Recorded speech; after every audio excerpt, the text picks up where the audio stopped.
மாங்காய் ஊறுகாய் செய்முறை தமிழ்நாடு ஸ்டைல். 500 கிராம் புளிப்பு மாங்காயை குண்டு மாங்காய் சிறந்தது. நன்கு கழுவி ஈரம் இல்லாமல் துடைத்து சிறு துண்டுகளாக நறுக்கிக் கொள்ளவும். நறுக்கிய மாங்காயில் தேவையான அளவு கல் உப்பு சேர்த்து கலந்து 2 முதல் 3 மணி நேரம் மூடி வைக்கவும். மாங்காயிலிருந்து தண்ணீர் இறங்கும்.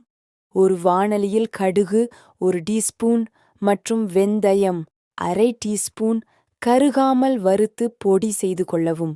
ஊறுகாய் மாங்காய் துண்டுகளுடன் வரமிளகாய் தூள், காரத்திற்கு ஏற்ப தயாரித்த கடுகு வெந்தய பொடி மற்றும் பெருங்காயத் தூள் சேர்த்து நன்கு கலக்கவும். நல்லெண்ணெயை சூடாக்கி கடுகு தாளித்து காய்ந்த மிளகாய் சேர்த்து அடுப்பை அணைத்துவிட்டு சிறிது பெருங்காயம் சேர்த்து ஊறுகாயில் கொட்டவும். நன்கு ஆறிய பிறகு சுத்தமான கண்ணாடி ஜாடியில் சேமித்து 1 முதல் 2 நாட்கள் கழித்து பயன்படுத்தவும். ஊறுகாய் நீண்ட நாள் கெடாமல் இருக்க தண்ணீர் படாமல் பார்த்து கொள்ளவும். நல்லெண்ணெய் அதிகமாக பயன்படுத்தினால் சுவை கூடும். விருப்பப்பட்டால் பூண்டு சேர்த்து கொள்ளலாம். வீடியோ பிடிச்சுவாங்க like and share and comment பண்ணுங்க. நன்றி, வணக்கம்.